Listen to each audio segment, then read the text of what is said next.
Matamgi Manipuri Wari channel asibu tabiriba khwai pumnamakpu taramna okjari. Ngasi sum hausagom The Love Curse manga suba tangkak amo poduna lakjari. Mayam punna taminarasi.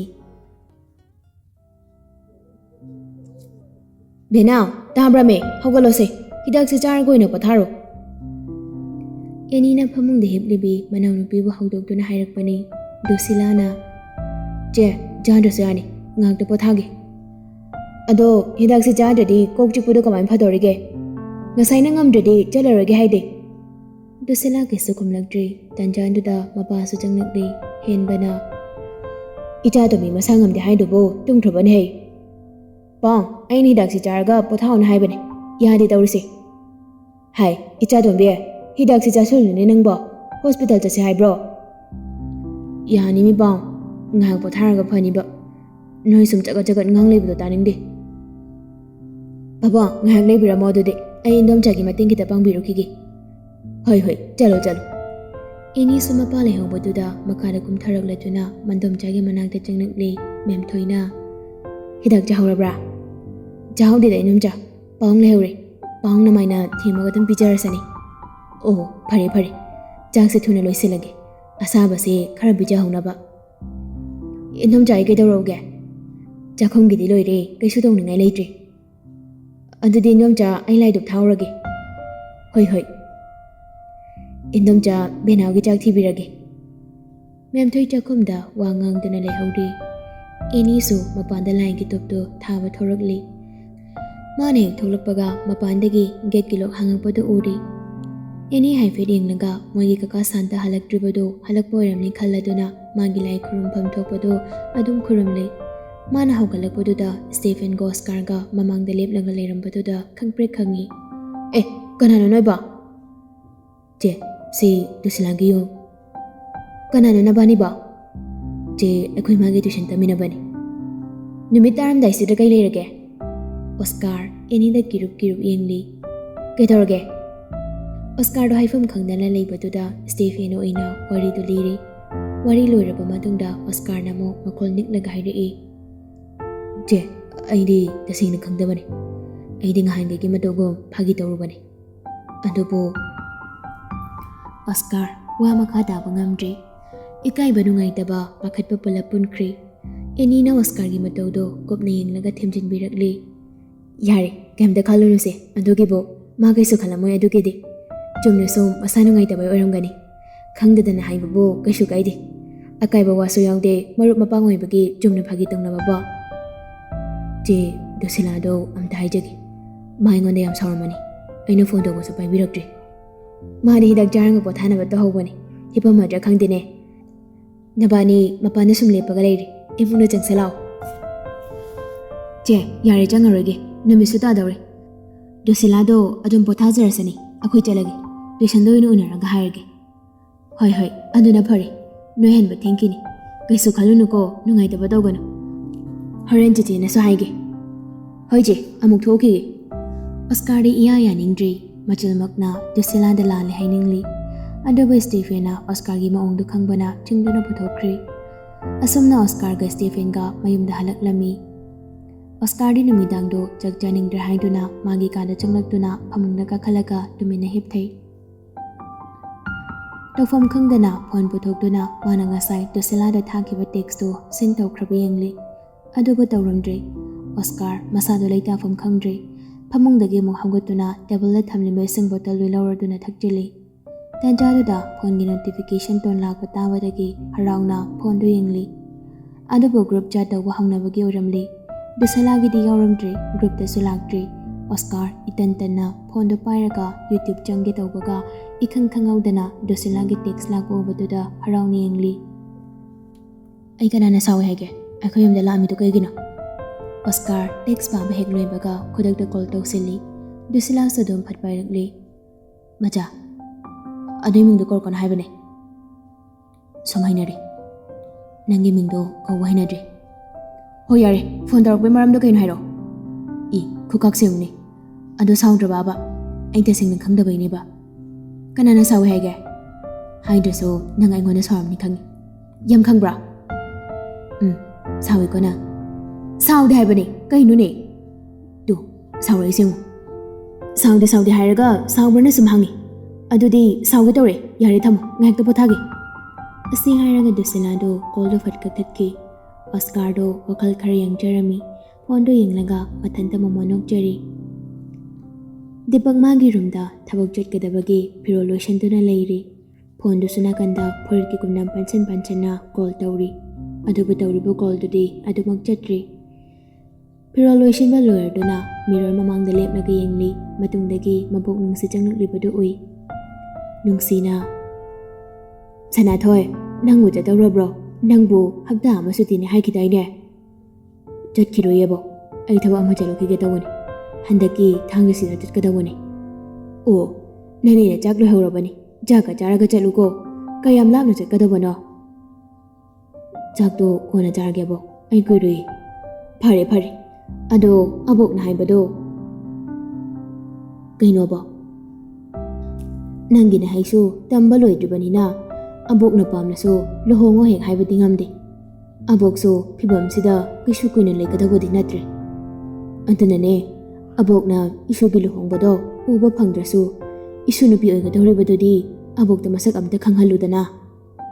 As abok adumaina wakal piksan kiganuba kidabai kuina hingoidunu abok yam kali aibu lohongbiramdana abok sikhiba kayare haisini koide. Mabok na tumna hairakpaduda Deepak wakal hek piksili adubo wakal yang thoknaba abok de hek phagi tawduna phagi ta thoknaba honari.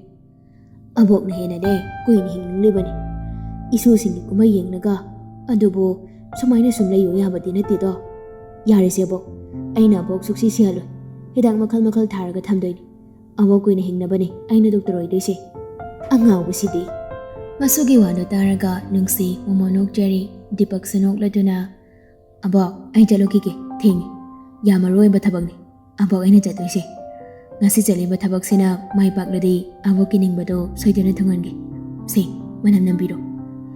Nungsi wangang dana ingaw na masubo yenglaga manam nambiri. Deepak sunok winok tawraga thorakle mabok di ganta dana masubo tingak yengduna lehori. Deepak gari thawna eni da call tawa lepte adugo phone di dumok chatri. Deepak wakal maon du khalli ngarang ahingso wakal na potha andre mathanta haijari. Aiga ngahan wari saramba nungan badagi magi phone chatkire. Aigi waduda yaningdabagi thawaina tawrujala aisu thuman khraba mali migi thamai khangdana adubo amuktadi unaraga asingma khanglagi yaningdaba leramadi soikre haina haijaba tabani aisu migi apambado han hangdana aigi apamda han hairure. Deepak samlakpana eni hoigi thongal yaure gari khamduna ngayak samphamlami mathanta su khanjari aimbekta changlasirane hoida icham chamna hek changlaga lori. Deepak gari dagi kumlaktuna gate ki lok du hangladuna yamna changnakli mana mi kawba tanbaga tan hek jana memtoi su mapana thorakli. Haima ibungo kana ne ai eni gi mamana bani eni da wam haigina dawani magi phone su chatabaduda sida sum lakjaraba. O jango manung da phamsi taram ga okli nafet ka tawraduna. Deepak drawing room da changlakliduna yam gyan tana phamthei mana lakpagi maram haikrabanina memthoina wamaka tarakdribaduda masudum tumin phamli. Ibungo aikhoi enidi university chatki hanbudi halaglani class laiti assignment pe khaluni na chatkibani. Ibungo ngaingera o ne adudi ma phone number atopa paikibra engonda yawududi chatri ai phone da adum paw phonarso magi phone do nahan yakhijabani ngasidi university ngana halaknaga leiba chaluke kaina hairambani changka chakhidabani phone yaradi adum phaunaba yani adudi nene ayimu thokige ngaikone hei changa thakise yari nene kona thage ai thaba amasu chaikadawa hoi phare dudi phone number leina bani na phone da dum phaunaroko hoi nene. Deepak eni hoidagi hek tholapaga eni su gari thawjilakli eni ni Deepak lerambaduda ingangakna gari du khamlakli eni na wa haiba nangdringai Deepak na hana kausili ainu da lamini nanga warin da sananingdana hoi da adudi imungna changse yaradi aswai phauda adudi ngai biramo ai indom cha da haram kigi Asi hairamlaga Eni get hanglaga gari thaujinkri Dipak ngahang ngairaba matung Eni su thoklakle Yaraba jalasira Dipak Eni ga gari sum thauduna lakli Khara kuina wa ngangna de Dipak na tapna wadu haudorakli Aidi nang university chatlamdana bana ngana laklaga nangdiyaw ngana chatlame Assignment submit tawrubane class leiti Aidi nang nabalakpada lamga lakpasida jaga charakti Aikoy yum chalusira Eni ingangakna Koidoba Chakjaba Andude ay tiyangni Soyda jabam layni City dagi lamna nairubase Kudong jaba yamang jay tawrisi Soyda layram boyradi Yumda satpuraka Awoga sa kangnan gay tawani Kay bunuda City day labase Jathok jasinda paragday Kudong jaba so yamang jay haiba O Soyda kudong jaba hena pangna so Aikoy soyda di Dada haygina hena Nungayram nida Laybuidi Layraga khangni Makoy ani wari sum sanaraga laklaga city dagi khara haidaraklaga nil khongba kaya yaungdraba mafam amada lairiba fast food amada khamladuna changminaragli madam ngali banara mi pot leiba lakpa khara di leirami manungda kanamda phamnaramdri mabani khara matai oirap thariba chair duda mayoknana phamli nangsu chak charakdribanina fried rice oina kawrsiko atai di keke chaninge adam yari nang pok jabra Aimbudi jadi da dum jaw pok sablaw ge dawani punna jaba chicken na dawrasi da do pok janinga sudum jaw yare nungaiti pulap jaduni na Eni baw kompidana nokfet tawrakli chicken items karasto lawraduna jaba hawri jana tipak wari hawdorakli phondo kamaya khidrino hana khara nungai drabani anu da soidana dabadagi creek jale Dacham tayang hidri Aina phone tawrambado adui namita tayra Adui nunganbada Oh Aidi aigi wahayduda khangdana phone thadarira haiba Os nati Mamai gadu khaji ngangsilagli Abema Eni ne Dipak na dumna serious ka tanu kawrapududa khamba ngamdana Dipak tiyanglagli Dipak sumakha tarai Aidi ngahagi koinaba nungsinabagi damaktadi propose tawadi pamdi Nangna di thajaroi Punsida nupi mata so hairakdri Maramdi aina life partner oidoribada aina oihaningmada phangdabagi Aina nangi mawang matau matam kuinadagi khangdana lagli Asukoiba matamse nangbo jawing yengdana laglibani Haujikti matam jare khanduna nangonda aina thajaba thamlaga ahanba masong aroiba oina nafamda punsigi oiba wadu haudokhibani Masida nangi apamasu khangningi Aina pami haidana nangna pamdabadi aina phuda hairui Punsigi lemina dawriba animagi apam-pamda understanding nainaba jangi Aduna nang haujik natraso matam khara changnaso nangya sengo pawkham amadi piyuko Eni sorama sang hondorakladuna tapna khomlakli